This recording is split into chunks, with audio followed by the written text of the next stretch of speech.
बिस्मिल्लाहिर्रहमानिर्रहीम जी dear students, आज हम chapter number 23 electric fields chapter title है। इसमें हम आज फर्स्ट टॉपिक जो हम स्टडी करने जा रहे हैं वो properties of electric charge. Last time हमने डिस्कस किया था कि इलेक्ट्रिक चार्ज क्या होता है, ये कैसे जनरेट होता है, इसके कंसेप्ट क्या है। आज फर्दर इसको अंडरस्टैंड करने की, इसको समझने की कोशिश करते हैं कि इलेक्ट्रिक चार्ज होता क्या है और ये कैसे प्रोड्यूस होता है, कैसे डेवलप होता है। ये चंद चीजें हम इसको डिस्कस इंशाल्लाह करेंगे। सबसे पहले हम इसका थोड़ा सा डिस्क्रिप्शन, इस पर टाइटल में भी अगर देखें, टॉप टाइटल का जो टॉपिक है प्रॉपर्टीज ऑफ इलेक्ट्रिक चार्ज, में इलेक्ट्रिक चार्ज की प्रॉपर्टीज।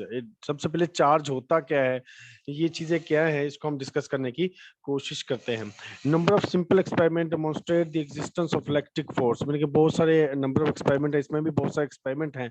वो आपने चाइल्डहुड में भी ये बात चीजें ऑब्जर्व की होंगी कि जैसे लास्ट टाइम हमने डिस्कस किया था कि जैसे ड्राई हेयर के साथ अगर आप हनी कॉम्ब को मिल के जो कंघी होती है बालों में रब करने के बाद अगर कागज के टुकड़ों के पास लाया जाए तो कागज के टुकड़े जो हैं वो कंघी के साथ कॉम्ब के साथ वो की तरफ अट्रैक्ट करते हैं। इट मीन्स के there is something on the surface of the comb. इसी तरह इस इधर जो एग्जांपल दी है बालून की, कि उसने क्या किया कि बालून को कह रहे कि अगर इसके साथ रब करें किसी सरफेस के साथ तो उस सरफेस पर भी क्या होगा कि चार्ज प्रोड्यूस हो जाएगा। यानी कि जैसे बालून को अगर हेयर के साथ रब करने के बाद उस सरफेस के ऊपर जो है वो चार्ज प्रोड्यूस हो जाएगा। अब क्वेश्चन ये आता है कि अब ये जो चार्ज प्रोड्यूस हुआ है, ये चार्ज कैसे प्रोड्यूस हुआ, उस पर कहाँ से कहाँ गया और क्या है। वैसे इसमें एक बेसिक कंसेप्ट तो आपको बता दूं कि अगर सेम मटेरियल है और सेम मटेरियल को सेम प्रोसेस से रब करेंगे, जब इनको आपस में करीब लेके आएंगे तो वो रिपेल करते हैं। जैसे इसमें एग्जांपल में भी ये देखें बताया गया है कि सपोज कि एक एक तरफ पहले दोनों रबर के रॉड थे, इधर भी रबर थी। मैंने रबर को जब आपने रब किया किसी मटेरियल के साथ, मैंने रब करने के बाद जब उनको करीब लेके आए तो इन दोनों ने रिपेल किया। यहां से ये कंफर्मेशन होती है कि they have the same charge, लेकिन दोनों की सरफेस पर चार्ज की टाइप सेम है। अब टाइप कौन सी है, that is the different story.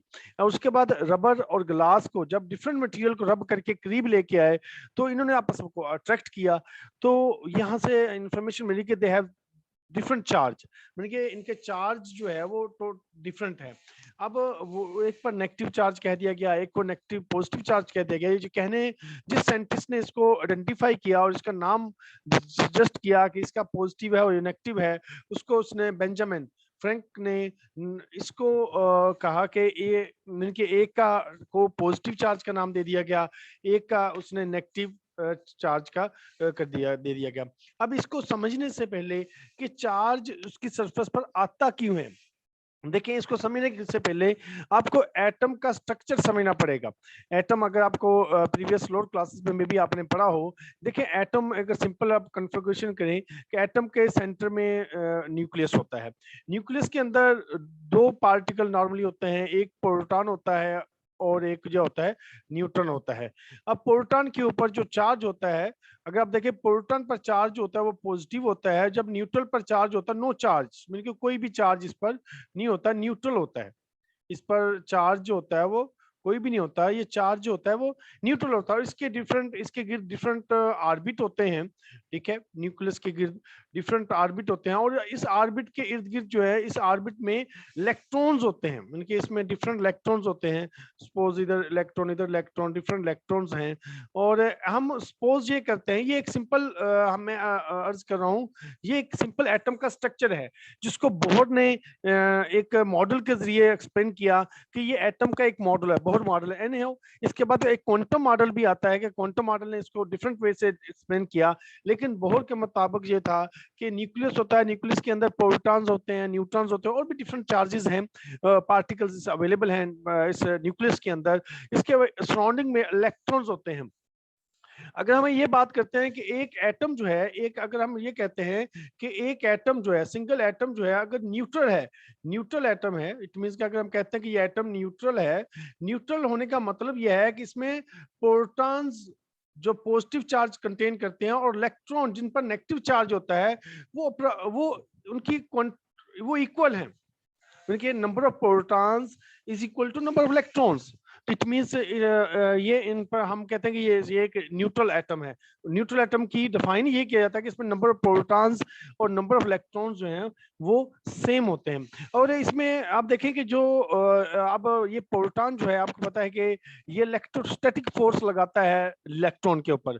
अब जितना इलेक्ट्रॉन इसके शेल, यानी कि जैसे जो इलेक्ट्रॉन करीब शेल पर है तो उस पर फोर्स ज्यादा होगी, उसके बाद कम, उसके बाद इनकी जो जो दूर जाता जाएगा उस पर इलेक्ट्रोस्टैटिक फोर्स कम होगी। अब जो इलेक्ट्रॉन सबसे आखिरी शेल में होगा, जब किसी भी एटम का लास्ट शेल, इसको वैलेंस शेल कहते हैं, ये आपने याद रखना है। किसी भी एटम के लास्ट शेल को वैलेंस शेल कहते हैं। और वैलेंस शेल के अंदर जो इलेक्ट्रॉन होते हैं, वैलेंस शेल के अंदर जो इलेक्ट्रॉन होते हैं उनको वैलेंस इलेक्ट्रॉन कहते हैं, ये आपने ज़हन में रखना है। और वैलेंस इलेक्ट्रॉन कहते हैं। और ये वैलेंस इलेक्ट्रॉन उमूमन फ्री इलेक्ट्रॉन को भी इनका नाम दिया जाता है, वैलेंस इलेक्ट्रॉन को फ्री इलेक्ट्रॉन भी कहते हैं कि ये इलेक्ट्रॉन वो इलेक्ट्रॉन होते हैं जो लेस बाउंडेड होते हैं। जो इलेक्ट्रॉन न्यूक्लियस के करीब होंगे वो टाइटली बाउंड होंगे, वो निकल नहीं सकते।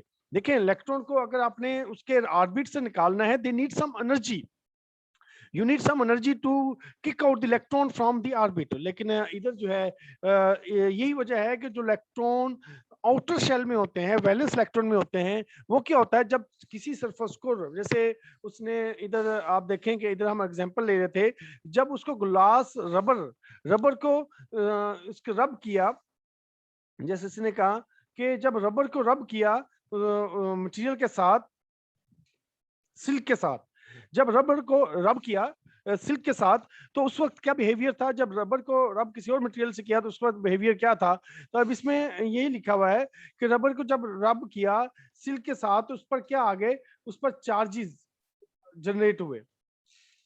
फुट के साथ भी रब किया या सिल्क के साथ रब किया, जैसे क्या लिखे, जैसे इसमें लिखा when a glass rod is रब विद सिल्क, इसमें ग्लास रॉड को सिल्क के साथ रब किया।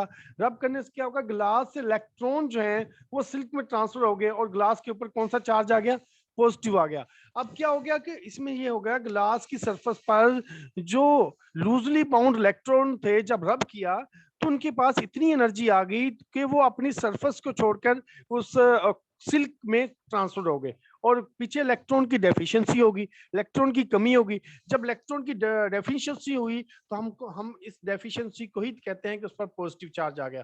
जब इलेक्ट्रॉन की एक्सेस हो जाएगी, इलेक्ट्रॉन ज्यादा हो जाएंगे तो हम कहेंगे उस पर पॉजिटिव चार्ज आया। तो ये मेन इसके बिहाइंड स्टोरी है कि सरफेस के ऊपर चार्ज कैसे जनरेट होता है। तो इसके बिहाइंड वही मॉडल है एटम का, कि एटम के आउटर मोस्ट शेल में जो इलेक्ट्रॉन होते हैं जिसको वैलेंस इलेक्ट्रॉन का नाम दिया जाता है, वो वैलेंस इलेक्ट्रॉन लूजली बाउंड होते हैं। जैसे ही उसकी सरफेस को रगड़ा जाता है, रब किया जाता है, तो फ्रिक्शन की वजह से उनको इतनी एनर्जी मिल जाती है कि वो इलेक्ट्रॉन अपने ऑर्बिट को छोड़कर सरफेस के ऊपर आ जाते हैं।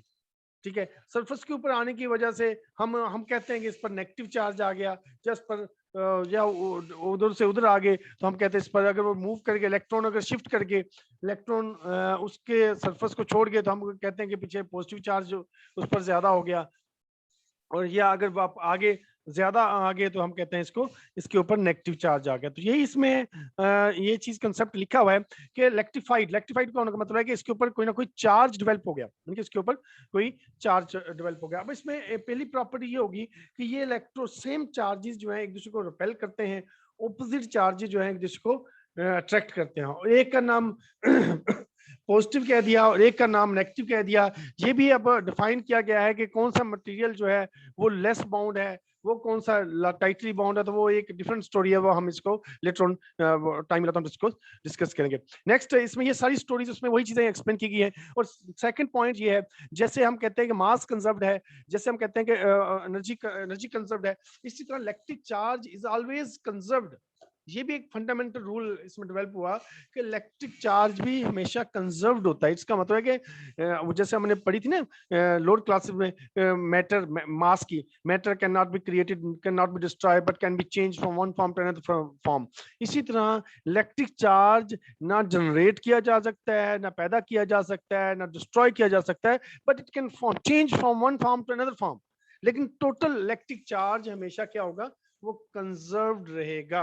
वो आइसोलेटेड सिस्टम के लिए वो सिस्टम क्या होगा, ये कंजर्व्ड होगा। तो ये आपने इसको उम्मीद है कि पढ़ लेंगे। इसमें बड़ा एक इंटरेस्टिंग सा मजीद इंफॉर्मेशन थी कि रॉबर्ट मिल्टन ने 1909 में एक फॉर्मूले के जरिए इसको डिस्कस किया कि discover the electric charge always occurs as an integral multiple of fundamental amount of charge. उसने ये कहा था कि इलेक्ट्रिक चार्ज जो होगा उसकी वैल्यू जो होगी इंटीग्रल मल्टीपल होगी। इंटीग्रल मल्टीपल मतलब ये नहीं हो सकता कि चार्ज आधा हो जाए, चार्ज 1/4 हो जाए, चार्ज 1/2 हो जाए, 1/3, यूं नहीं होगा। चार्ज इंटीग्रल मल्टीपल होगा, 1 2 3 4 5 दिस लाइक दिस। इसी लिहाज से उसने जो आइडेंटिफाई किया कि चार्ज जो है the electric charge Q is said to be quantized. इसमें क्वांटाइज क्या होगा, क्यू जो होगा वो E multiplied by n. N is the integer है 1 2 3 4 सो ऑन। और प्लस माइनस इधर आइडेंटिफाई करता है कि अगर इलेक्ट्रॉन है तो प्लस माइनस आ जाएगा, अगर प्रोटॉन है पॉजिटिव चार्ज वाले पार्टिकल हैं तो हम इसे पॉजिटिव कह देंगे, अगर नेगेटिव चार्ज वाले पार्टिकल है तो इधर माइनस आइडेंटिफाई कर देंगे। तो ये एक मिल्टन ने एक आइडेंटिफाई किया था कि चार्ज जो है वो इंटीग्रल मल्टीपल होता है, यानी कि उसकी वैल्यू जो होती है वो इंटीग्रल मल्टीपल ऑफ ई होती है। आगे फर्दर इसका एक और पॉइंट इसमें लास्ट टाइम यहाँ से शुरू करना था कि चार्जिंग ऑब्जेक्ट बाय इंडक्शन। अभी हमने देखा कि चार्ज को हम सरफेस पर जनरेट कर रहे हैं, चार्ज सरफेस पर प्रोड्यूस हो रहा है, कैसे हो रहा है, बाय फ्रिक्शन और बाय फिजिकल कांटेक्ट हो रहा है। क्या जब एक सरफेस को दूसरी सरफेस से टच करते हैं, रब करते हैं, तो उस सूरत में चार्ज जनरेट होता है। अगर आप रब नहीं करेंगे तो फिर वो चार्ज वो जनरेट नहीं होगा। और इसमें ये है, इसकी एक मैं इंटरेस्टिंग डेमोन्स्ट्रेशन आपको बताना चाह रहा हूँ। एक मिनट में इसको मैं ओपन कर लूँ जरा, फिर आपको एक्सप्लेन इस चीज को मजीद फर्दर एक्सप्लेन करने की कोशिश करता हूँ।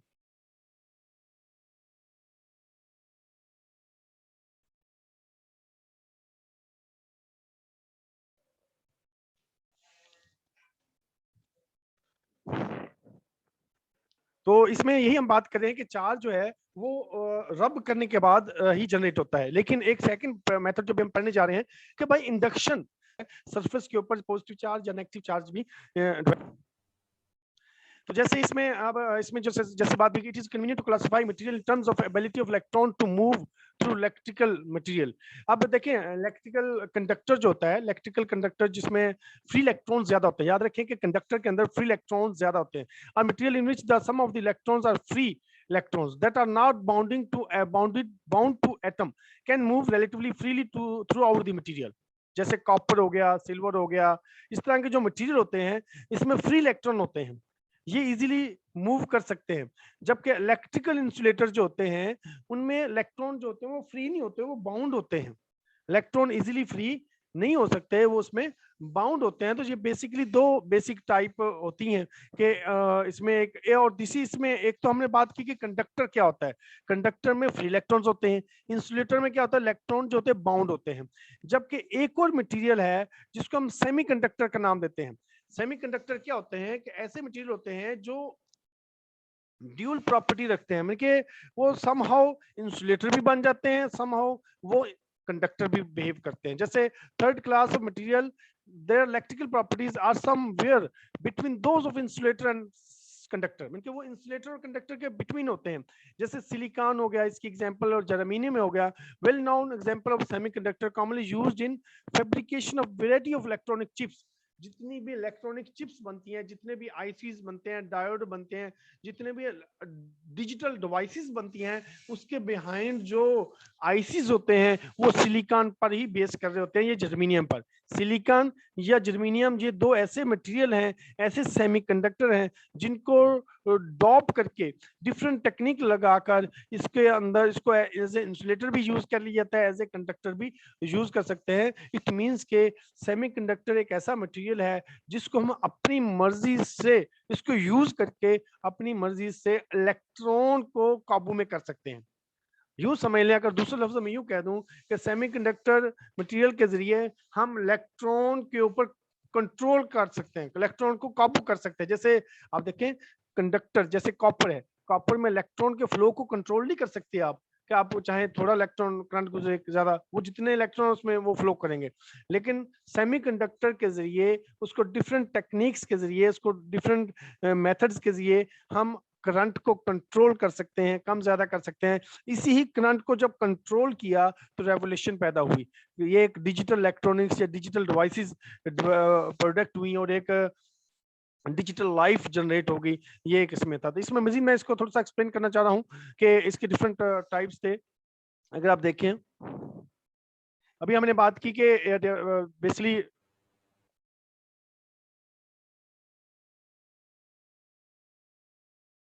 जी बेसिकली हमने अभी बात की कि हमने बात की insulator is that material.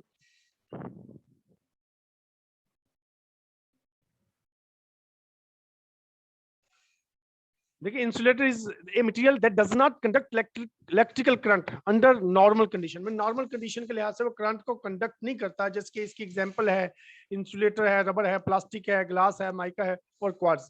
Conductor वो होते हैं जो नॉर्मल करंट कंडक्ट करते हैं, जैसे copper, silver, gold, this. Semiconductor वो होते हैं जो इन बिटवीन होते हैं, इनके वो कंडक्टर की तरह बिहेव भी करते हैं। उनमें एबिलिटी होती है कि दोनों तरह से ये बिहेव कर सकते हैं। जैसे इसकी एग्जांपल है एंटीमनी है, एस्टाइन है, बोरोन है, पोलोनियम है, टेलोरियम है। ये डिफरेंट ये सेमीकंडक्टर मटेरियल कहलाते हैं। इसका अगर बैंड गैप के लिहाज से थोड़ा सा मैं आपको अर्ज करूं कि इसका बैंड गैप स्ट्रक्चर क्या होता है। ये देखें, ये होती है कि इसमें आपको पता है, आपने पढ़ा होगा कि इसमें बैंड गैप होते हैं डिफरेंट। एक को वैलेंस बैंड कहते हैं, कंडक्शन बैंड कहते हैं। अब इसमें इंसुलेटर के अंदर वैलेंस और कंडक्शन बैंड के दरमियान गैप, बैंड गैप बहुत ज्यादा होता है, जिसकी वजह से ये एज ए इंसुलेटर बिहेव करते हैं। जबकि सेमीकंडक्टर के अंदर ये बैंड गैप कंपैरेटिवली इंसुलेटर से कम होता है, ट्यून किया जा सकता है, और कंडक्टर के अंदर बैंड गैप होता ही नहीं है। तो ये तमाम स्टोरीज आपको इंफॉर्मेशन हाउ ना होनी चाहिए, ये चीजें क्या होती हैं। एनीहाउ हम अब अभी हम पढ़ रहे थे कि चार्जिंग ऑब्जेक्ट बाय इंडक्शन। अभी हमने बात की कि जब हम चार्ज किया हमने सरफेस को, कैसे किया कि आपने ग्लास को किसी मटेरियल के साथ रब किया या किसी चीज को रब किया, उसकी सरफेस पर चार्ज हुआ। ये चार्ज हुआ बाय कांटेक्ट। आपने सरफेस को सरफेस के साथ कांटेक्ट किया, बाय फ्रिक्शन उसके ऊपर चार्ज पैदा हुआ। अब हम बाय फ्रिक्शन नहीं करेंगे, अब बाय इंडक्शन करेंगे कि आपने क्या करना है कि बॉडी को उसके साथ टच ना हो और उसके ऊपर चार्ज जनरेट हो जाए। अब सपोज करते हैं, सबसे पहले सपोज करते हैं कि ये एक न्यूट्रल स्फीयर है। न्यूट्रल स्फीयर का मतलब यह है कि इसमें जितने प्रोटॉन हैं उतने ही इलेक्ट्रॉन हैं। काउंट कर लें, काउंट करें कि इसमें जितने प्रोटॉन हैं, सॉरी ये डिस्टर्बेंस हो रही है। अच्छा, इसमें कि जिस इसमें जितने प्रोटॉन है उतने ही इलेक्ट्रॉन है, फ्री तो ये न्यूट्रल होगा। आप गिने कि ये अबाउट 8 इलेक्ट्रॉन है और 8 प्रोटॉन है।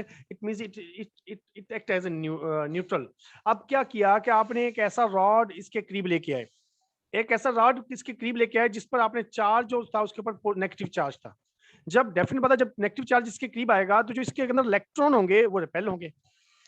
इलेक्ट्रॉन जो होंगे वो क्या होंगे, वो रिपेल होंगे, वो एक तरफ चले जाएंगे, और जो पॉजिटिव चार्ज है वो एक तरफ ही रहेगा।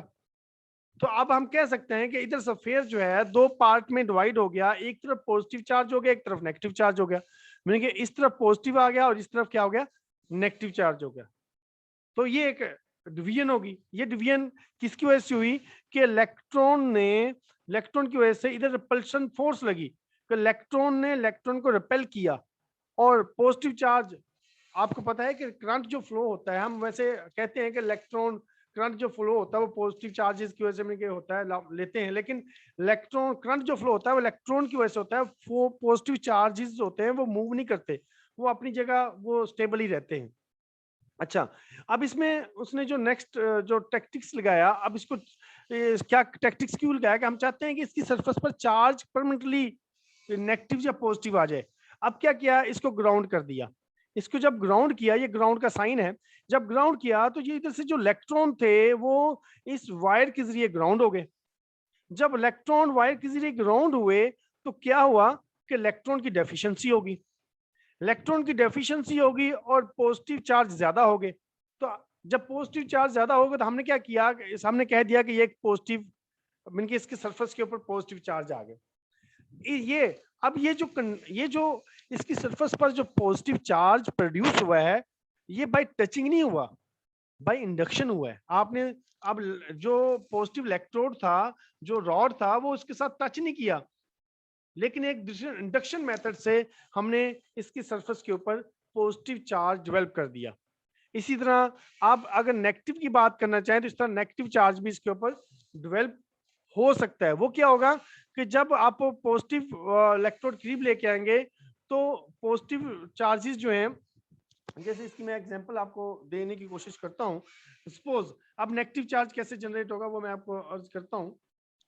अब इसमें देखें, सपोज ये स्फीयर है, अब इसके पास वो इलेक्ट्रोड लेके आए हैं जिसके ऊपर पॉजिटिव चार्जेस हैं, ठीक है।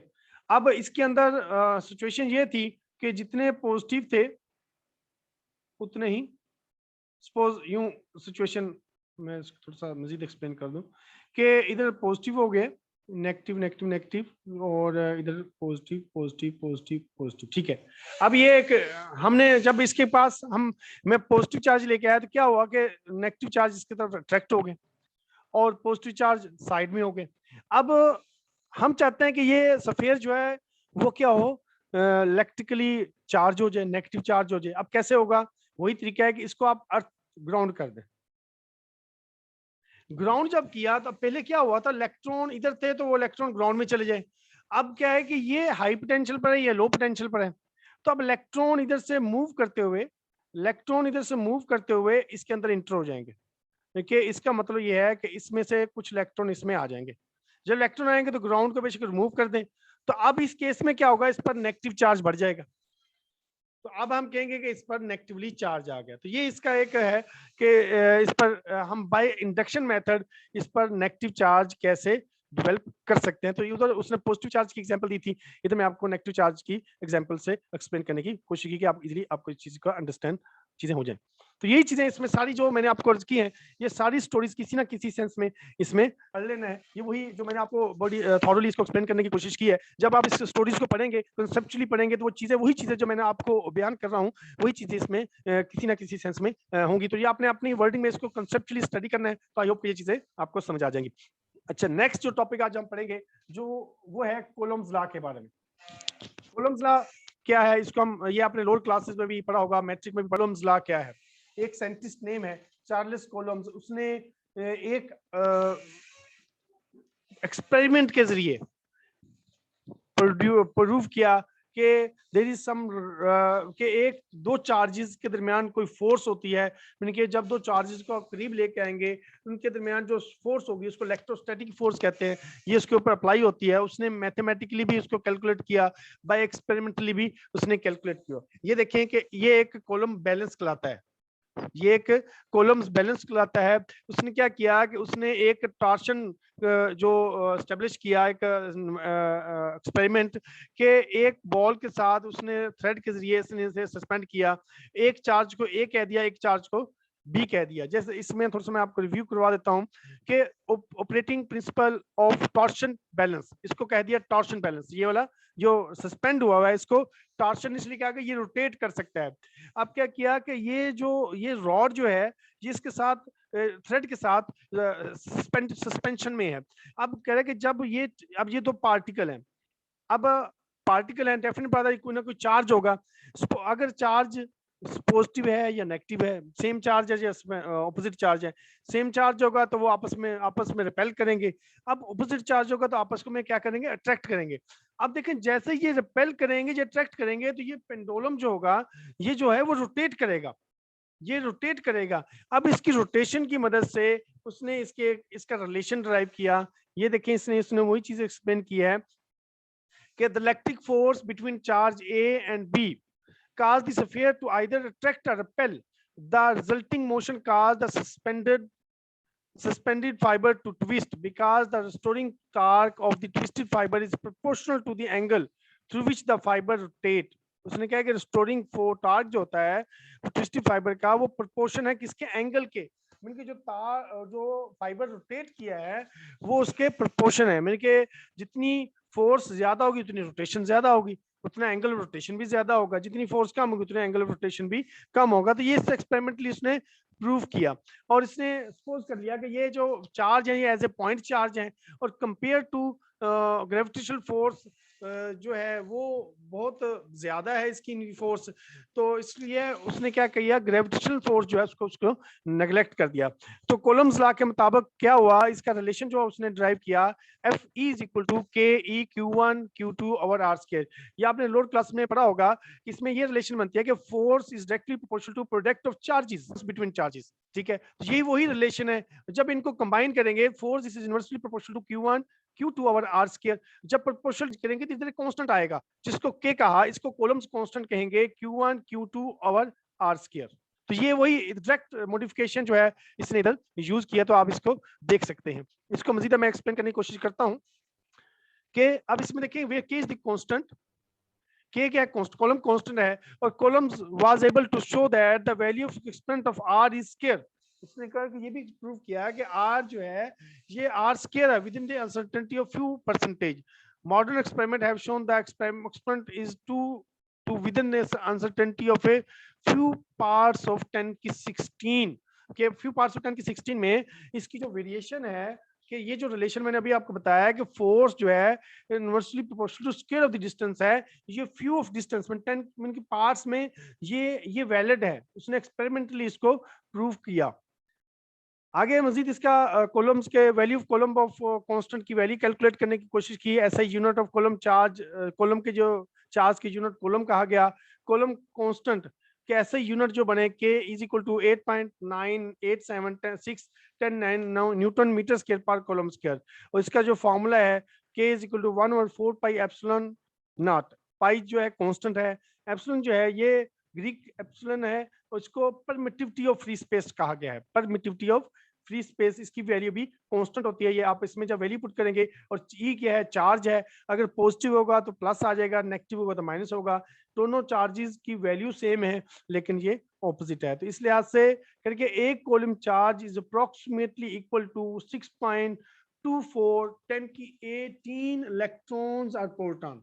उसने इसको प्रूव किया कि एक ये डेफिनेशन भी है coulomb, one coulomb charge is equal to 6.24 10 की 18 इलेक्ट्रॉन या प्रोटॉन होंगे। This number is very small when compared with the number of free electrons in 1 cubic centimetre. When 1 cubic centimetre copper लें तो उसमें फ्री इलेक्ट्रॉन कितने होंगे 10 की 23।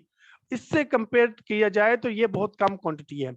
Nevertheless, one column is substantial amount of charge. ठीक है, ये in typical experiment in which the rubber or glass rod is charged by friction in net charge on the order of 10 की -6 कोलम। उसने कहा कि रबर और ग्लास को जब आप रगड़ने से उसके ऊपर जो चार्ज पैदा होता है वो 10 की -6 कोलम जस्ट होता है, बहुत कम चार्ज होता है, जबकि उसमें वैसे एक कोलम चार्ज जो है वो बहुत ज्यादा क्वांटिटी इसमें दी गई है। जैसे इसमें मजीद टेबल में इसमें देखें कि इलेक्ट्रॉन, प्रोटॉन और न्यूट्रॉन के लिहाज से उसकी वैल्यू, न्यूट्रॉन पर न्यूट्रल चार्ज होता है, कोई चार्ज नहीं होता, प्रोटॉन पर पॉजिटिव होता है, इस पर नेगेटिव, इस पर मास भी इसको डिफाइन किया गया, मास डिफरेंट होता है। ये जस्ट एक एग्जांपल है, इंटरेस्टिंग है, ये मैं करवाने की कोशिश करता हूँ। क्योंकि the electron and proton of hydrogen atom, electron and proton of hydrogen atom are separated by distance approximately this. क्योंकि दो एलिमेंट हैं, एक इलेक्ट्रॉन है एक प्रोटॉन है, उनके दरमियान डिस्टेंस कितना है r 5 पॉइंट, ये r दे दिया, r जो दे दिया है 5.3 10 की -11। Find the magnitude of electric force and gravitational force. Electric force भी निकाल लें और ग्रेविटेशनल फोर्स भी निकाल लें। अब आपको पता है Q1 भी Q1 E है और Q2 जो है वो -E है, ये सब गिवन है, r भी दे दिया है। तो फॉर्मूला आपको याद है, ऊपर भी हमने पढ़ा, F = Q के Q1 Q2 over r square, Q भी E है, इधर -E है, इसमें जस्ट वैल्यू पुट करेंगे तो आपकी फोर्स की वैल्यू निकल आएगी। इस तरह इसमें भी ग्रेविटेशनल फोर्स का formula, Newton's law of gravitation आपने प्रीवियस पढ़ा होगा, तो इसके फॉर्मूले के मुताबिक इसकी वैल्यू निकल आएगी। तो बहुत इजी है, just need to memorise above formula और this formula, you can easily calculate just substituting the values and you can calculate the value of the force, gravitational force and the electrostatic force. अच्छा, ये second part इसी columns law का, इस topic का हिस्सा है, vector form of columns law. ऊपर जो हमने टॉपिक पढ़ा है वो सिंपल कॉलम्स लॉ है, यानी कि एक जनरल है, लेकिन अब कॉलम्स लॉ की वेक्टर फॉर्म क्या होगी उसको थोड़ा सा डिस्कस किया गया है। देखिए, अगर दो चार्जेस हैं, जैसे इसे बताया गया है कि अब दो चार्ज, अगर ये चार्ज अब Q2 Q1 पर फोर्स लगाएगा, Q1 Q2 पर फोर्स लगाएगा, दे हैव सम ट्रैक्शन। अगर इस पर जो फोर्स लग रही है, मीन के 2 के ऊपर 1 की वजह से जो फोर्स लग रही है उसे 1 2 कह दिया, और इधर 1 के ऊपर 2 की वजह से फोर्स जो लग रही है F2 1 कह दिया। ठीक है, ये 2 की फोर्स है और ये 1 की फोर्स है। इसी तरह ये रिपल्शन है, ये अट्रैक्शन है। अब इसकी उसने क्या किया, वेक्टर के लिहाज से उसको डिफाइन किया कि जैसे ऊपर अभी इक्वेशन गुजरी थी कि F इज 1 2, यानी कि 1 2 की जो फोर्स होगी Q1 Q2 R² और साथ R12 जो है ये यूनिट वेक्टर है। यूनिट वेक्टर इसकी डायरेक्शन को बताएगा, इसकी डायरेक्शन क्या है, और इसकी वैल्यू क्वांटिटी यूनिट वेक्टर का मैग्नीट्यूड जो होता है वो आपने पढ़ा होगा, वो 1 होता है। ये आप ये इसको समझते होंगे। अब ये दोनों फोर्सेस जो हैं ये इक्वल तो हैं लेकिन आपस में ऑपोजिट हैं, ये इसमें है। इसका बहुत इजी है। तो टोटल नेट फोर्स जो होगी, टोटल अगर आप फोर्स निकालें, अगर बहुत सारे पार्टिकल सीरीज में है तो F1 is equal to F21 F31 F41 जो भी है, ये तो एक पार्टिकल, दो पार्टिकल की है, और भी पार्टिकल हो सकते हैं, उस पर नेट फोर्स क्या है वो भी हम इसको कैलकुलेट कर सकते हैं। तो ये इसको आपने भी देखना है कि vector form of columns law क्या है, इसको आपने डिफाइन करना है। इसी तरह इसकी एक एग्जांपल है, वो एग्जांपल भी बहुत शार्ट सी है, बस इसको आप देख लें। Consider the 3 points charge Q1 Q3 and Q2 and distance is this, find the resultant force exerted on Q3। यानी कि ये आप डायग्राम को देखें कि एक चार्ज Q1 है, एक चार्ज Q2 है, क्या चार्ज Q3 है, ये तीनों है। तो उसने कहा कि Q3 पर जो रिजल्टेंट फोर्स लग रही है वो आपने कैलकुलेट करनी है। आप देखें ये एक ट्रायंगल बन रही है। अब इसका Q2 और Q1 का डिस्टेंस A है, ठीक है, और Q2 और Q3 का डिस्टेंस भी A है, और आप पैथागोरियन थ्योरम लगाएं तो इसके मुताबिक ये देखिए मैंने लिखा हुआ है, पैथागोरियन थ्योरम क्या होता है, A² plus B² is equal to C²। ये आप इसके फॉर्मूला अगर आप थोड़ा सा याद हो, अगर फर्ज किया तो ये A है, ये B है, तो ये C है, तो फिर अगर फॉर्मूला जो होगा A² plus B² equal to C², जो मैं अभी मेंशन किया, इस फॉर्मूले के तहत इसकी जो वैल्यू निकलेगी 2√A निकलेगी। मतलब ये C जो होगा, देखिए Q3 और Q1 के डिस्टेंस 2A आ जाएगा, इसका डिस्टेंस जो है वो A आ जाएगा, इनके दरमियान डिस्टेंस भी वो A आ जाएगा। अब ये चीजें निकालने के बाद जस्ट आपने आगे फॉर्मूले को अलाइन करना है।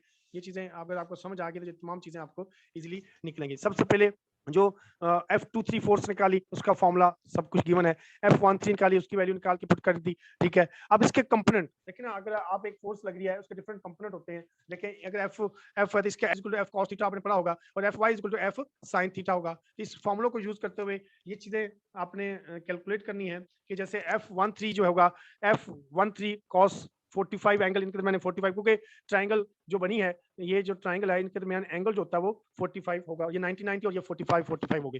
तो 45 अगर वैल्यू पुट करेंगे, ये आंसर F13x निकलेगा, F313y निकलेगा। उसके बाद F3x के कंपोनेंट टोटल निकाल लिया, फिर F3y कंपोनेंट निकाल लिया, और इनके टोटल रिजल्टेंट फोर्स F3 निकाल ली। क्वेश्चन ये कर सकते हैं कि ये जीरो क्यों है। देखिए आप इसकी डायग्राम समझें कि इसको थोड़ा सा फोकस करें कि इस चार्ज पर एक फोर्स ये लग रही है, एक फोर्स इसकी वजह से, इस चार्ज की वजह से ये फोर्स लग रही है।